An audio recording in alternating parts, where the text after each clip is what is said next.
Oi, gente, boa noite. Meu nome é professor Rafael Sampaio, sou aqui coordenador do programa de pós-graduação em Ciência Política, sou professor também do programa de comunicação e sou líder desse grupo que a gente está iniciando hoje, o COMPAD, o grupo de comunicação política e democracia digital. A Cris, né, que é a nossa doutoranda, já fez um bom resumo ali naquela vinheta ali original, né?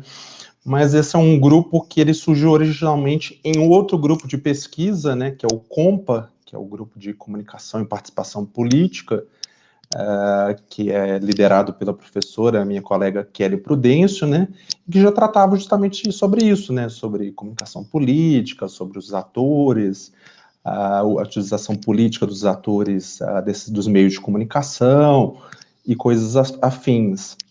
Só que com o tempo eu tive também uma necessidade de ir trazendo essa minha agenda, que era a agenda da democracia digital em especial, para as minhas pesquisas, para a minha iniciação científica. Então eu acabava tendo que fazer algumas reuniões que a gente brincava que era o Compa DD, o Compa Democracia Digital. Então, dessa brincadeira acabou virando o compadre. E aí, depois de quase 4 anos já de 4 anos aqui na UFPR, eu decidi então lançar aqui esse grupo de pesquisa e a gente achou que seria interessante fazer esse evento inicial para lançar o grupo. Então, o compad.fpr.br já está no ar, mesmo que uns 80%. As nossas redes sociais também vocês já podem acompanhar, como vocês viram. Estamos no Twitter, Facebook, também no Instagram e, claro, aqui nosso canal no YouTube. E aí vocês sabem bem, né? Um evento às vezes pode parecer pequeno, só 3 dias, né? Só 3 meses, mas acaba dando um trabalho gigante. Então, antes de tudo, eu queria agradecer muito, mas muito mesmo, todos os meus alunos, minhas alunas, que foram fundamentais para esse evento ocorrer. Então, eu queria até citá-los nominalmente: o Bruno, Cristiane, Giovanni, Gabriel, Karina, Murilo, Newton, Thiago, Vinícius, Pedro Leite, que fez o site também em tempo recorde, o pessoal da CIPAD, o Raul e a Rafaela, que estão fazendo aqui a tradução em sinal de línguas. Então, agradecer a todos. O nosso objetivo era esse, era fazer uma discussão bastante qualificada, bastante plural sobre o YouTube, sobre as relações entre o YouTube e política. E aí eu achei que não teria ninguém melhor, ninguém mais interessante, ninguém mais pertinente para iniciar essa discussão do que o professor Wilson Gomes, né? O professor Wilson Gomes, claro que para a maioria das pessoas ele dispensa apresentações e o currículo dele é tão grande que a gente podia ficar aqui uns bons 10 minutos lendo, né? Mas só para quem ainda não sabe de todas as questões, né? O professor Wilson ele é professor titular de Teoria da Comunicação lá na UFBA, né? Ele é pesquisador PQ1A e é orientador lá no programa de pós-graduação em Comunicação e Cultura Contemporânea, né? Contemporâneas, né? E ele é autor de uma série de livros bastante famosos em comunicação e política e em democracia digital, como Transformações da Política na Era de Comunicação de Massa, o jornalismo, fatos e interesses, a política na timeline, a democracia no mundo digital e, recentemente, o Crônica de uma Tragédia Anunciada, como a extrema-direita chegou ao poder. Eu ainda queria destacar que o professor Wilson foi um dos criadores da Associação Brasileira de Pesquisadores em Comunicação e Política, né, com política, que eu tive o prazer de também ser um dos presidentes recentemente. E o professor Wilson, ele é o atual coordenador do nosso Instituto Nacional em Ciência e Tecnologia em Democracia Digital, que é um dos parceiros desse evento, que envolve a UFBA e mais de 19 instituições de ensino superior no Brasil e mais de 20 instituições internacionais. E, claro, talvez o mais importante, que é aquela coisa que permanece para sempre, né, Wilson? O Wilson foi meu querido orientador, então é um mestre aí para a vida, então eu fico muito feliz de você ter aceito o convite, Wilson, e estamos aqui ansiosos para saber os seus pensamentos aí sobre YouTube e política.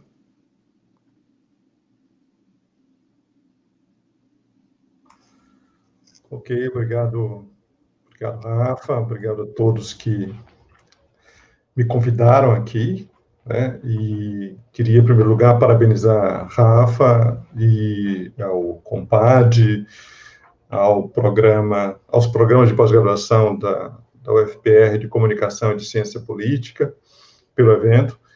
Eu fico muito honrado e muito feliz de participar dele. Eu acho muito interessante que provavelmente esse seja o primeiro evento sobre YouTube e política. A Rafa não disse isso, mas é importante em termos de pioneirismo, né? Não sei no mundo, mas no Brasil, certamente é o primeiro evento sobre YouTube e política. A Rafa tem feito um grande esforço com alguns outros colegas para inaugurar essa linha de pesquisa especificamente. A gente que trabalha com política em meios digitais, política e democracia em meios digitais, a gente um pouco depende das plataformas, né, como objeto de estudo. E, é claro, há outras formas mais complicadas de colher amostras para fazer pesquisa empírica, né? Eu, por exemplo, tinha um colega que dependia de um fungo que se achava na Antártida e era complicadíssimo conseguir amostras. Um outro que estudava odor de pelo de cachorro molhado, que também era complicado de se obter, mas no nosso caso, especificamente, dependendo das plataformas. Tem plataformas que são mais amigáveis, plataformas menos amigáveis. Essa é a razão, por exemplo, que nesse campo de estudos nosso, o Twitter é de longe o campeão, né? Independente, mesmo quando o Twitter estava declinante, agora o Twitter deu uma revigorada, né? Ele era o campeão disso, porque é mais fácil raspar dados para os pesquisadores. O Facebook já foi mais fácil, depois se tornou difícil, então o Facebook um pouco menos, mas agora Instagram e YouTube são mais complicados, encontrar metodologias, e, sobretudo, ter acesso aos dados. O pesquisador que faz pesquisa empírica precisa ter acesso aos dados. Então, isso era uma das dificuldades. Isso não é uma forma de desconhecimento do valor do YouTube, é uma forma de desconhecimento que o trabalho científico depende da possibilidade de se conseguir os dados, de se analisar os dados, sistematizar os dados, etc. Né? Tem isso. Depois, dados computacionais foram mais rapidamente desenvolvidos para o Twitter, né? Nós temos muitos disso aí. Usa o Twitter para tudo, predição de eleições, etc. Para o YouTube um pouco menos. Então, eu saúdo aqui quem está se esforçando mesmo de conseguir transformar o Twitter num fenômeno de estudo mais fácil, mais maleável, com métodos legais para os pesquisadores. Tem muita gente trabalhando nisso, e eu acho muito interessante, né? O fato de que o YouTube não tem nem de longe a mesma importância como objeto científico para o pesquisador de comunicação política não significa que o YouTube não seja importante, né? Como eu estou dizendo, diz respeito ao acesso aos meios e aos recursos e ao desenvolvimento de metodologias, tá? O YouTube, o Instagram, por exemplo, estão correndo atrás, no sentido de que são fenômenos extremamente importantes hoje de política. Em grande parte daquilo que eu vou dizer aqui para o YouTube, posso depois dizer sobre o Instagram, ou sobre o Twitter, ou sobre o Facebook, etc. Mas há muita coisa que é muito específica do YouTube, como vocês virão, né? Aqui em seguida, tá? A minha pergunta inicial, assim, quer dizer, eu fiquei pensando que perguntas teóricas, que perguntas de pesquisador interessantes a gente pode fazer se acercando do YouTube, né? Claro, a gente pode fazer muitas perguntas empíricas, a gente quer saber quem tem mais influência, como se constitui a influência, quais são as características do YouTube enquanto arena do discurso, como funciona dentro dela a celebridade Y ou X, né? Como funcionam os YouTubers, que são os novos influenciadores desse próprio ambiente, né? O que tem na cultura do vídeo, né, que seria semelhante ao YouTube, e ao material de vídeo político que circula em outras plataformas, por exemplo, tendo o YouTube como base de lançamento. Quer dizer, para onde apontam os links do YouTube? De onde apontam os links que nos levam ao YouTube político, por exemplo? Essas coisas são muito importantes em termos de análise empírica.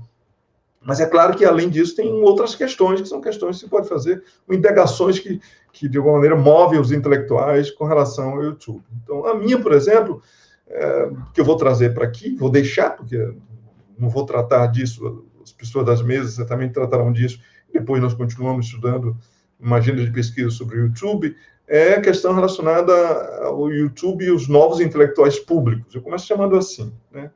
E a minha pergunta era mais ou menos essa. Será que os YouTubers não são os novos intelectuais públicos?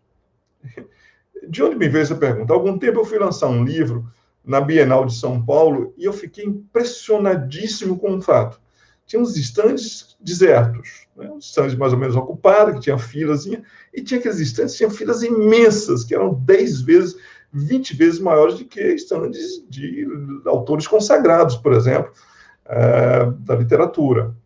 E eu fui atrás desses autores, tinha um tempo livre, e fui atrás deles. E eram todos YouTubers. Então, eram todas pessoas que tinham canais no YouTube e que estavam lançando livro, por exemplo. Aí eu me dei conta, na Flip, pouco tempo antes eu tinha ido a Flip, era a mesma coisa, onde tinha um YouTube, bombava. Ora, uma feira de livros impressos é o espaço do intelectual que imprime, né? Que é impresso, que é lido, etc. Não é o espaço do intelectual que é ouvido, que é visto, o intelectual audiovisual, nem do influenciador audiovisual. É um outro tipo de autoria. Mas por que então o YouTuber invadiu também esse campo e onde ele chega, de fato, o público vem, né? Corre para ele e até em detrimento dos outros autores? Essa é uma pergunta que eu mantenho, né, que eu mantive desse tempo todo e que continuo me fazendo. O mesmo foi se replicando, se você parar a pensar em outros campos, né? Hoje nós temos, chama assim, mas o influencer, como termo geral, o influenciador do Instagram, por exemplo. Né? O Instagram é uma plataforma também de grande impacto, né? De impacto rápido, de alta combustão, como se diz. O mesmo em plataformas onde você tem mal reflexão, mau tempo, no Facebook, mesmo no Facebook é possível ter espaço para o vídeo, né? Mesmo no Twitter circula vídeo, mesmo no WhatsApp circula vídeo, etc. Mas, de qualquer maneira, nós temos um conjunto de influenciadores digitais, né, que tem públicos na escala não mais dos milhares, mas frequentemente na escala de milhões, né, na escala de dezenas de milhões. Tem pessoas que chegam a centenas de milhões de impacto, né, de algum tipo de visibilidade. E isso é uma coisa sem precedente. Né? Sem precedente por muitas razões. Primeiro, porque na surgida dos intelectuais é muito claro que digamos, esse capital é montado lentamente, muito tempo, né? As pessoas precisam ter uma posição dentro das suas próprias áreas específicas, um autor não surge para o dia, tem as instâncias de consagração do autor do romance, por exemplo, tem as instâncias de consagração do autor do livro científico, que é o próprio campo científico, né? Tem dos professores, tem vários campos e as suas próprias lógicas onde se acumula capital. Mas, de repente, tem umas pessoas que não vêm desses lugares tradicionais que produzem influência política ou influência intelectual. Né? De onde elas vêm? Essa é uma pergunta que é fundamental. Mas, sobretudo, a questão é essas pessoas, de repente, passaram a acumular, para quem estava de fora disso aí, do nada, um volume muito alto de capital social.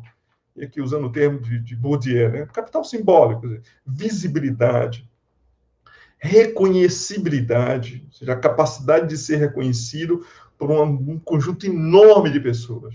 Celebridade, né, para usar uma outra expressão que é também importante, que não significa mais a mesma coisa, mas é isso, né, que é a pessoa que é conhecida por ser conhecida, por exemplo, que é nessa definição branca, nessa definição comum e bobinha que se dá. Mas o capital social, que é típico desses ambientes digitais, inclusive do YouTube, ele é muito importante. Primeiro porque, na escala, ele é comparável a qualquer outro tipo de capital social, né, relacionado à influência. O sujeito pode conhecer menos um autor de romance, por exemplo, e mais um YouTuber, por exemplo. Né? E segundo, outra característica que eu acho que é fundamental, que também é espantosa, é a conversibilidade desse capital simbólico em outros capitais. Que pode ser capitais de outra natureza, como, por exemplo, dinheiro, né, chamada monetização, que não se dá apenas pela monetização da própria visibilidade, que as plataformas, como a plataforma como o YouTube permite, mas a monetização que se dá por outras coisas, né, pela possibilidade de usar a sua própria visibilidade ou celebridade para vender produtos, né, para anunciar produtos. É o caso, por exemplo, do YouTube, é o caso do Instagram, por exemplo, como plataforma que depende disso. Então, você converte um capital de ser visível em outras coisas. Então, conhecemos muitos perfis que naturalmente vivem disso. Tá? E temos a conversibilidade desse capital específico, simbólico, que é a visibilidade, a reconhecibilidade, a celebridade, em outras, como, por exemplo, a influência. Né? Esse é um ponto fundamental. A influência, literalmente, não apenas no sentido de algumas pessoas equivalem influência com visibilidade, mas não é a mesma coisa. Influência é a capacidade de impactar outras pessoas, capacidade de mover as pessoas cognitivamente de um ponto a outro, né? Capacidade de reforçar convicções, de mudar cognições, de influenciar atitudes, de alterar atitudes, de influenciar, enfim, comportamentos, né? Seja levando as pessoas a um comportamento de compra, por exemplo, de consumo de determinado produto, seja levando as pessoas a adotar comportamentos como, por exemplo, sei lá, o comportamento de voto, o comportamento eleitoral. Por isso que está todo mundo de olho nas celebridades digitais, né? Que são fundamentais. Tá? Então, a capacidade de converter o capital que ela própria tem em influência. E aí tem um terceiro elemento, que é provavelmente um elemento que preocupa todo mundo um pouco, que é uma falta de um nome melhor, eu chamaria da universalidade de competência, ou seja, a capacidade de literalmente exorbitar, ou sair da órbita específica, onde o sujeito demonstra capacidade, sei lá, um youtuber que faz fama comentando games, né? Um youtuber que faz fama comentando música pop, por exemplo. E, de repente, esse sujeito exorbita, ou seja, sai dessa órbita e passa a orbitar também, ou sem sair dessa órbita, passa a orbitar em outras competências, por exemplo, quando ele desanda a falar de política, o que é muito comum. O fenômeno Felipe Neto, por exemplo, como se explica, né? Se trata naturalmente de uma pessoa que sai da órbita própria e passa a incorporar na sua órbita outros elementos, outras competências e outras universalidades. E ninguém pode dizer que essas pessoas não influenciarão na política, porque ela só influencia o seu público específico. Esse fenômeno digamos assim, de alguma maneira, da alteração das órbitas, dos astros, da celebridade, já se notou em outras coisas, né? Em outras competências. Né? Celebridades do futebol, celebridades ou do esporte, celebridades da música. Né? Quando Taylor Swift declara o seu voto, foi um escândalo, né? Alterou enormemente o seu comportamento, a relação com os seus fãs e tudo mais, inclusive porque tinha um culto de supremacistas brancos que o abandonaram, etc, etc. Pois é, mas conhecemos esse fenômeno, isso é um fenômeno contemporâneo. Hoje, com as plataformas digitais, em que, no fundo, mesmo celebridades que montaram o seu capital em outras plataformas, trazem e multiplicam esse capital em plataformas digitais, então, hoje sim que as coisas estão muito emboladas aqui, e esse elemento ainda é mais importante. Por isso mesmo está todo mundo de olho. O que vai dizer Luciano Huck, o que vai dizer Anitta, o que vai dizer Juliana Paz, né, sobre determinado tema, o que vai dizer Fernanda Venturini, mas também o que vai dizer Felipe Neto, e que posição ele vai tomar diante de uma questão que se torna uma questão importante. Então, essas são características, na minha opinião, dessa nova natureza de intelectuais públicos, se nós podemos usar esse termo. Primeira intersecção que se faz aqui com o tema, da minha opinião, dos novos intelectuais públicos, se os youtubers são os novos intelectuais públicos, tem a ver com o tema das celebridades em política. E aí tem de tudo, porque temos desde o sujeito, né, e já tem pesquisa suficiente sobre isso, sobre o quanto celebridades influenciam, por exemplo, comportamentos eleitorais, ou decisões cognitivas, políticas, né, posições políticas, sobretudo no conjunto de eleitores indecisos ou eleitores que não têm muita informação política, ou que decidem a sua posição política emocionalmente, na medida em que o vínculo emocional que ele estabelece com a celebridade né, ou com o seu sujeito que orienta a sua cabeça, um youtuber que funciona uma espécie de orixá intelectual do sujeito, o dono da sua cabeça, por exemplo, como isso é decisivo, afinal de contas, para um determinado tipo de sujeito. O vínculo emocional, a adesão à posição que o sujeito tem no campo intelectual, no campo político. Não sei, às vezes eu fico pensando que superestimam a influência dessas pessoas. Por isso mesmo, tem tão desesperado com Luciano Huck, tão desesperado com Juliana Paz, etc., porque aparentemente ele se move mais para a direita, mais para a esquerda, se arreda mais para lá um pouquinho, etc. Isso vai influenciar a decisão das pessoas com relação ao governo Bolsonaro ou com relação ao voto que vão dar em 2022. Às vezes eu acho que, na verdade, é difícil prever, mas de fato há alguma coisa que acontece aqui. E aí acontece um fenômeno que é um fenômeno muito interessante, que se trata digamos assim, dos comportamentos preventivos de correção da influência. Quem estudou comigo Media Effect sabe dos efeitos de terceira pessoa, né? De como pessoas podem, presumindo o efeito de uma mensagem, tomar providências para evitar que outras pessoas não se exponham a essa mensagem. E a ação corretiva consistiria justamente nisso, em começar a dizer coisas, inclusive, sobre aquela pessoa que vai fazer a mensagem, ou sobre a mensagem ela mesma, para que as outras pessoas, quando a mensagem chegue nela, já tenham alguma vacina para se proteger. Nesse caso, não é que se saiba que vai produzir influência. É a chamada influência da influência presumida, né? A influência que se presume é aquela com que nós vamos lidar e vamos tentar impedir que ela chegue às outras pessoas. Eu acho que tem muito hater de celebridade, eu acho que está na hora de estudarmos os haters de celebridade, sobretudo os haters de celebridades em política, que faz um discurso claro sobre a sua superioridade intelectual e política, inclusive a sua superioridade intelectual e política diante da celebridade. Quem é Luciano Huck na fila do pão da influência política comparada a mim? Né? Quem é Juliana Paz comparada comigo? Elas não são nada. Mas, no fundo, a atitude dessas pessoas se trata de uma atitude corretiva. Ou seja, se tenta, na verdade, desqualificar o sujeito que é odiado, né, para evitar uma influência que se presume que ele vai ter sobre as outras pessoas. Tem um elemento aqui que é um elemento de iconoclastia. Iconoclastia, em termos de teoria da celebridade, é importante, porque a iconoclastia faz o par com a idolatria, né? Idolatria, como possivelmente de adoração, com o ídolo, a paixão, o sujeito se consome em paixão pelo ídolo e quer proximidade com o ídolo para amar o ídolo bem de pertinho.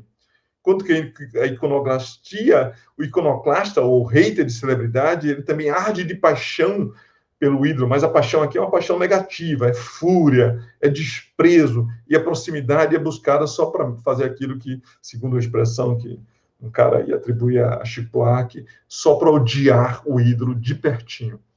É isso. Eu acho que esse sujeito que marca sob pressão, no fundo, a celebridade, é um sujeito que tenta corrigir a celebridade, produzindo camadas de ódio contra aquela celebridade que, naturalmente, na opinião dele, empurraria os sujeitos, as pessoas, em outra direção. Minha opinião sobre isso já publiquei várias vezes. Né? Eu acho que é um tiro no pé, eu acho que brigar com uma pessoa que tem 40 milhões, 50 milhões, 100 milhões de seguidores é uma estupidez eleitoral sem tamanho, que é melhor que as pessoas sejam neutras ou que tenham se arrependido do que ser contra nós, mas aparentemente isso é inútil dizer esse tipo de coisa. Eu prefiro entender, então, como é que é a lógica disso. Com a população das mídias sociais, como formadores desse novo ambiente social, nós passamos de um mundo de poucas celebridades que todo mundo reconhece para um mundo com abundância de celebridades. Né? E essas celebridades não são as celebridades que eu reconheça pela minha própria memória. Né? Pessoas perguntavam, quem é Fernanda Venturini? Bom, a minha geração conhece, que assistiu vôlei com Fernanda Venturini. Outras pessoas não, mas 2 minutos no Google e você sabe quem é Fernanda Venturini. E pronto, está automatizado.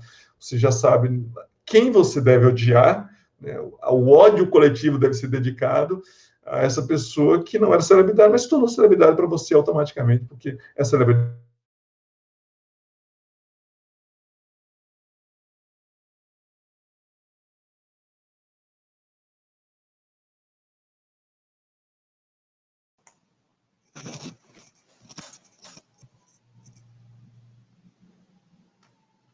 Wilson caiu? Foi isso que aconteceu?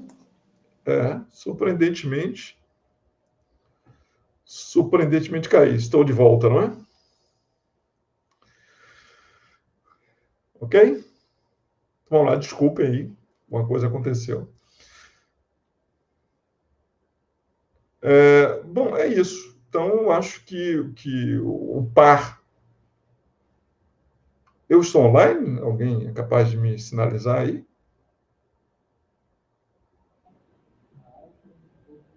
Tá sim, professor, pode continuar. Muito obrigado.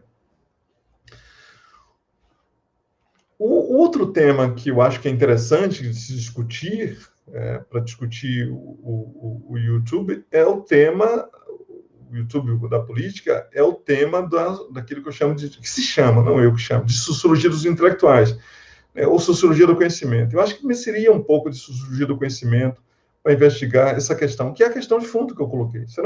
Serão os influenciadores do YouTube os novos intelectuais públicos? Mas, é claro, usa a expressão intelectuais públicos. Intelectuais públicos é uma expressão dos anos 80, do final dos anos 80, é um livro de um cara chamado Jacob, chamado The Last Intellectuals, que criou esse neologismo, intelectuais públicos, para dizer que tem intelectuais que são não públicos, etc. E claro que desde Jacob é sempre um chororô, uma queixa, uma jeremíada, né? Os intelectuais públicos estão acabando, são uma espécie em extinção, etc. Eu perguntaria, será que não é uma forma de surgimento dos novos intelectuais públicos? Bom, se dermos um passo para trás, ver que a partir do preciso momento em que o termo intelectual foi inventado, o termo intelectual não existiu desde sempre, ele surge com o caso de Dreyfus na França, a sociologia dos intelectuais começou a se espalhar de várias formas. Então, tem uma sociologia do conhecimento, a minha geração leu muito Mannheim, que é um autor disso, dos anos 30. Tem os intelectuais orgânicos de Gramsci, né, que são mais ligados à cultura, mas que são muito importantes. Vejam que Olavo de Carvalho, por exemplo, é um sujeito que faz uma leitura, é um gramsciano, eu sei que vai doer muito nos gramscianos isso, de direita, completamente de direita, mas ele se vê como intelectual orgânico de uma determinada posição. Os homens de conhecimento de ideia, dos Zaniecos, os produtores de cultura, que é um termo de Lipset, a nova classe, que é um termo de um cara chamado Macaizik, para dizer que os intelectuais não são nem trabalho, nem capital, são uma classe intermediária que cuidam apenas de si mesmo, etc. Mas, de qualquer maneira, muita reflexão que mereceria fazer, será que o intelectual, o youtuber, hoje não é o novo intelectual, um novo tipo de intelectual que está envolvido na política? Eu acho que é plausível essa tese. Então, se partimos da definição Foucaultiana de intelectual, que o intelectual é simplesmente uma pessoa que usa o seu conhecimento e sua competência e sua relação com a verdade no campo das lutas políticas, certo? Intelectual que não está no campo da luta política não faz parte da definição intelectual desde Dreyfus até Foucault, tá? Então, se é um sujeito que usa o seu conhecimento abstrato, sua competência e sua relação à verdade, então, para lutar politicamente, talvez devamos admitir que, afinal de contas, os intelectuais, os youtubers são uma nova classe de intelectuais. Né? Só que a teoria das classes dos intelectuais ela é um pouco do passado, digamos assim. A sociologia das classes intelectuais é quais são os tipos de intelectuais que, afinal de contas, existem. E a preocupação básica é quem tem a fidelidade dos intelectuais, né? Gramsci, o intelectual orgânico de Gramsci, é o sujeito que tem fidelidade à classe, os pobres definidos como as classes subalternas de uma sociedade dividida em classes, o povo, né? Segundo Gramsci. Outros vão dizer que há várias técnicas de captura da lealdade. Então, a lealdade é capturada pelo capitalismo dos intelectuais, captada pela própria classe dos intelectuais. Os intelectuais falam para si mesmo, é a famosa teoria da Torre de Marfim, que todo mundo conhece, que é usada para desqualificar os intelectuais, etc. Né? E hoje tem todas as teorias das capturas dos intelectuais pelo colonialismo, certo? Pelas formas estruturais de preconceito, racismo, etc., etc. De qualquer maneira, tem aqui uma questão, que é a questão dos intelectuais do tipo que tipicamente faz parte da sociologia do campo intelectual clássica. Hoje temos uma sociologia, digamos assim, um pouco diferente, porque hoje, depois de Bourdieu, nós temos a questão do mais importante do que os tipos de intelectual, é justamente, digamos, as plataformas, ou as estruturas, ou as arenas onde os intelectuais se colocam e que comportamento eles têm nessas arenas. Eu acho que é aí que abre o espaço, né, fundamentalmente, para se falar do digital influencer como um novo intelectual, né, como um espaço para intelectuais. Naturalmente, nem todo mundo que está nesse espaço é intelectual por definição, no sentido de que é um sujeito que vive do trabalho da mente, etc. Mas, de qualquer maneira, há um bom número de pessoas que você acha que é um nível muito alto ou muito baixo, que, afinal de contas, realiza o seu trabalho de pensar e de organizar ideias e de influenciar outras pessoas por parte disso. Claro, tem um argumento de um cara chamado Posner, que é um cara muito interessante, de 2001, que trabalha sobre intelectuais, que ele diz que, tá bom, a esfera pública hoje é inundada por intelectuais, mas os bens intelectuais são duvidosos e, frequentemente, de má qualidade. Por quê? Porque, segundo Posner, as barreiras para a entrada são muito baixas. Então, não é preciso muito para um sujeito entrar nesse ambiente. Não é preciso muito para escrever, por exemplo, um artigo de opinião, por exemplo. Dificilmente existe um mecanismo de controle de qualidade que encoraje a expulsão do mercado de ideias das pessoas que não se revelam capazes. Por quê? Porque simplesmente não há um escrutínio da qualidade intelectual dos intelectuais públicos desse ambiente, né? Não há escrutínio. Se o sujeito fizer previsão do tipo Osmar Terra sobre a pandemia no YouTube, ninguém vai corrigi-lo. Aumentará o cordão dos seus haters, etc. Mas o sujeito nesse mercado intelectual, você não é expulso porque você erra a previsão ou porque você faz análises que são análises inconsequentes, por exemplo. A precisão ou eficácia não são um elemento da avaliação desse sujeito, nem a sua previsão, a capacidade de prever coisas. Além disso, a análise há vários tipos desse tipo intelectual, né? Aqueles baseados na autopopularização, aqueles que fazem simplesmente comentários proféticos sobre coisas, os que fazem crítica social, reforma social, etc, etc. Mas há uma variedade enorme de pessoas que se colocam nesse campo intelectual. A minha questão não é como avaliar a qualidade desses intelectuais, mas se essas pessoas podem ser consideradas intelectuais. Um último elemento, que é uma última categoria que eu diria assim, intelectual, para poder pensar, ou pelo menos os intelectuais, nesses ambientes digitais, digamos assim, uma nova configuração do trabalho intelectual, que é aquilo que vem na expressão chamada comunidade epistêmica, né? Um ramo da sociologia do trabalho intelectual chamado sociologia da expertise ou da especialidade, que se fala da comunidade epistêmica. A comunidade epistêmica não é uma pessoa especificamente, mas é uma rede de profissionais, de especialistas, com reconhecida competência em um determinado domínio, que faz uma reivindicação de autoridade, de conhecimento relevante sobre um determinado domínio de conhecimento e que influencia outras pessoas. Nós vimos muito agora durante a pandemia, graças a Deus, comunidades epistêmicas, por exemplo, formadas. Eu nunca vi tanto no YouTube, no Instagram, quanto no Twitter, tanto especialista nas disciplinas científicas que são importantes para a pandemia, por exemplo, nesse momento. Tá? E todas as disciplinas, né, virologia, imunologia, etc., todos articulados numa rede, quer dizer, de repente você tem aí, qualquer um de vocês é capaz de lembrar, uma ou duas celebridades, né, que foram formados como digital influencer durante esse período, de 2020 para cá, porque eles se constituíram numa comunidade epistêmica com uma reconhecida experiência e competência em determinado domínio. Não só, né? E as pessoas têm influência política, embora eles falem de pandemia, porque, afinal de contas, são pessoas que são capazes de fornecer, e essa é a base da comunidade epistêmica, de oferecer as informações necessárias para que os indivíduos, cidadãos que não têm conhecimento especializado sobre determinado tema, possam discutir políticas públicas.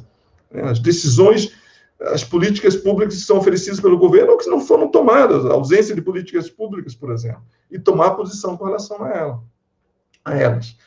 Então, essas comunidades epistêmicas são novos canais através dos quais circulam as ideias da sociedade para o governo, etc. Claro, há outras formas de expertise laica que nós conhecemos, que são também importantes, dadas as pessoas comuns, os caras vão trabalhar sobre um tema, depois desenvolvem, vão ficar, sei lá, em ecologia, sustentabilidade, né? As pessoas vão desenvolvendo especialidade, vão formando essas redes, são redes epistêmicas que são extremamente importantes. Então, digamos assim, o espaço do trabalho intelectual não diminuiu. O digital forneceu uma nova camada de espaços e de possibilidades para o trabalho intelectual. Pode-se discutir qual o nível desse trabalho intelectual, etc., mas ele é fervilhante, ele é borbulhante nessas plataformas. O caso do YouTube é tipicamente um desses casos aí de celebridades, que para quem está acostumado com os outros critérios de formação, digamos, de acúmulo de capital simbólico no campo intelectual ou no campo científico, não se acostumam. Acho que foi do nada, mas, naturalmente, é um mercado, digamos assim, que tantos tentam e nem todos sobrevivem para alcançar o sucesso, um nível de capital social muito alto, é sinal que alguma coisa eles fizeram, que há regras especificamente deste campo para determinar quem alcança o capital e qual o nível que vai ter. A relação entre o capital simbólico específico do youtuber e a política, né, essa é uma coisa muito interessante e fascinante para se discutir.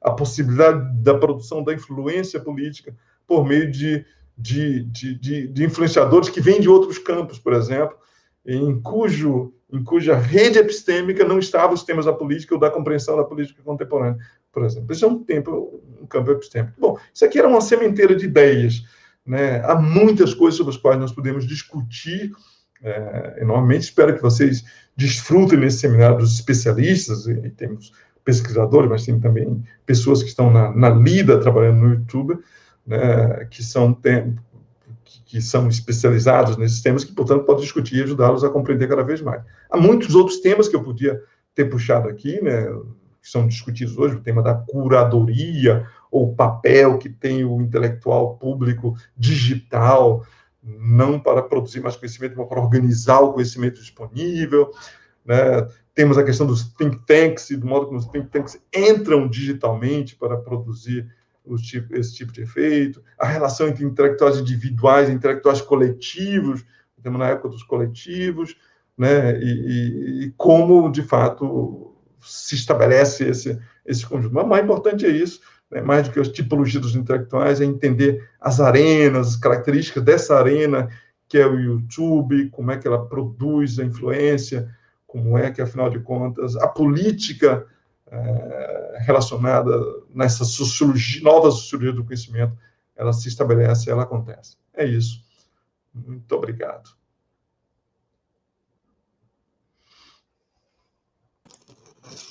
Eu que agradeço, Wilson.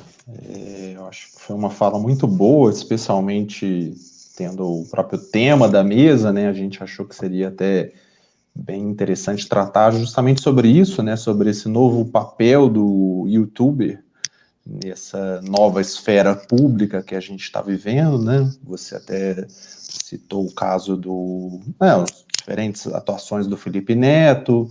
Eu lembro até que na ciência política, em algum momento também teve aquela questão quando a Gabriela Prioli foi lançar um curso de política, se ela podia, se não podia.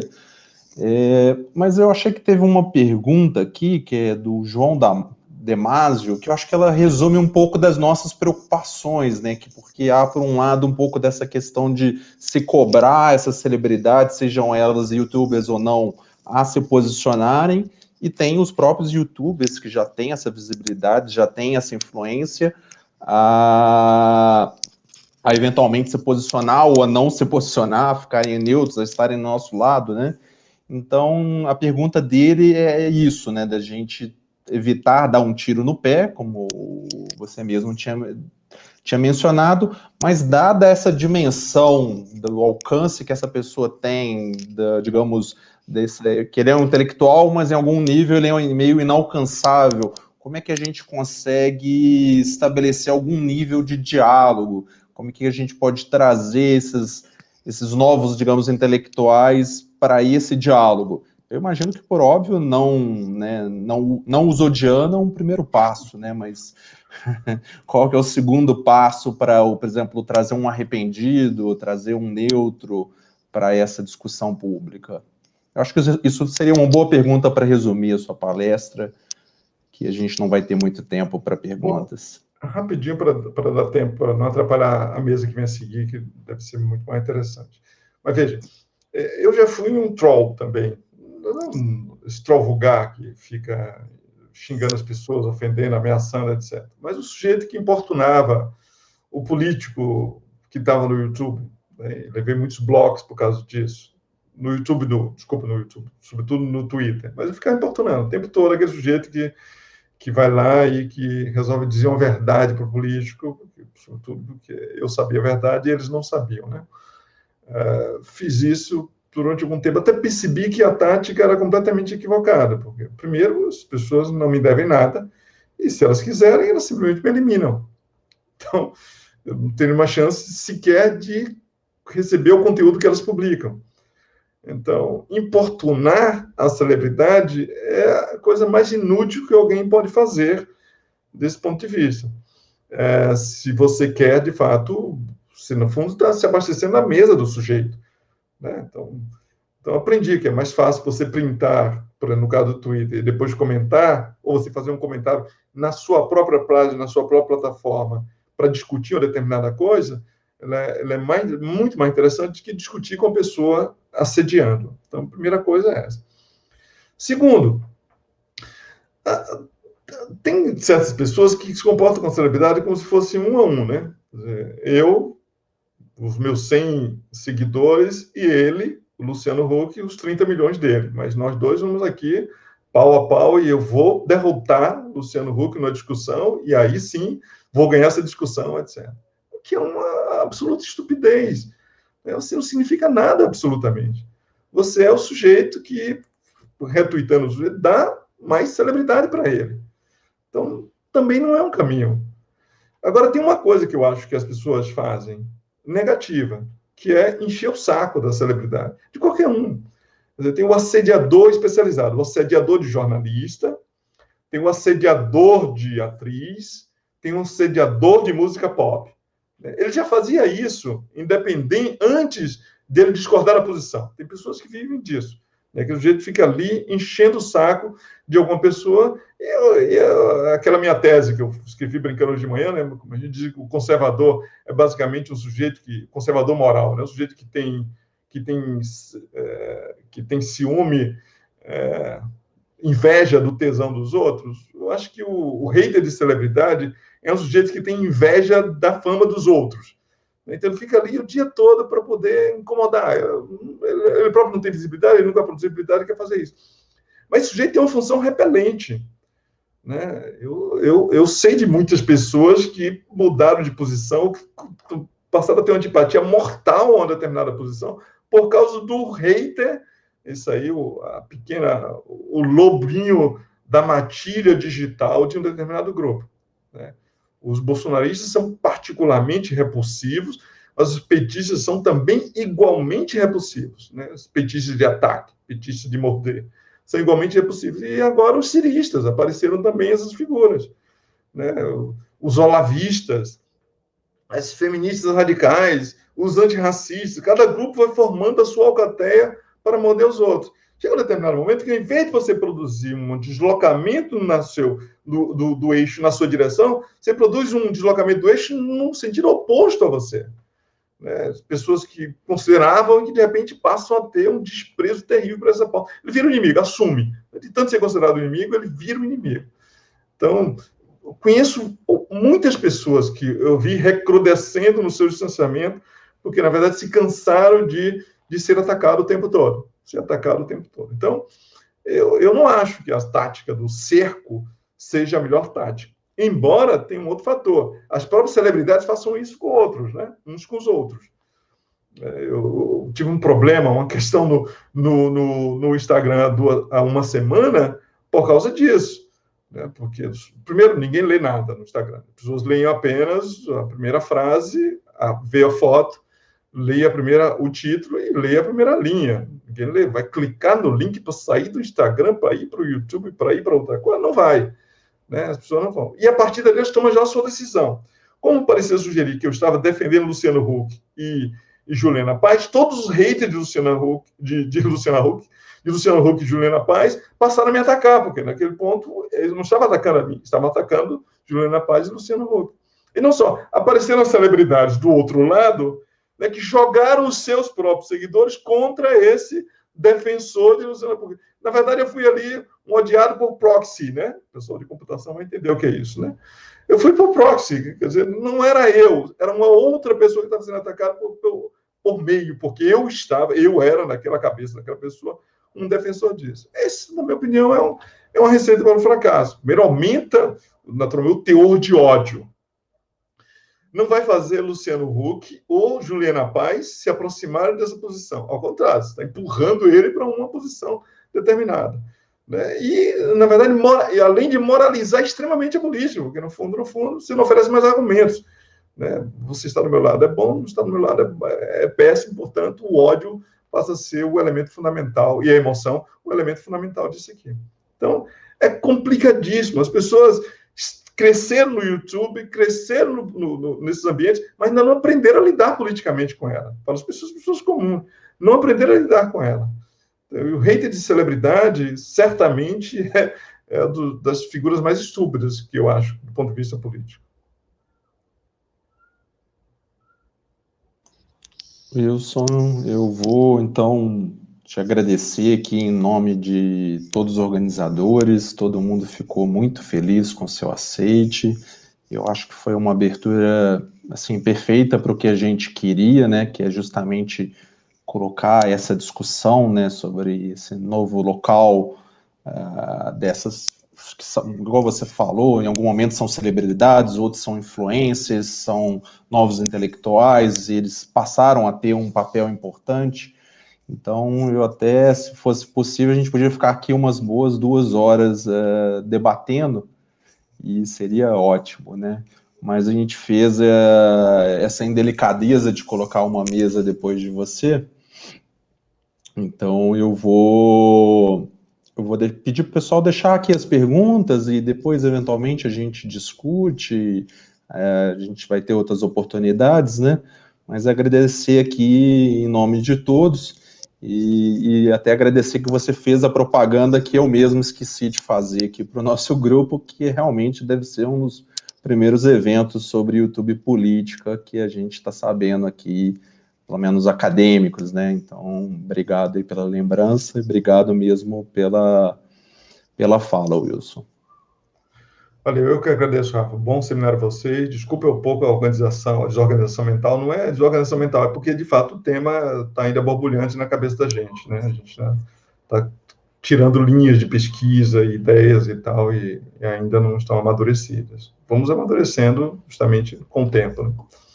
É isso. Não, brigadão, então, Wilson.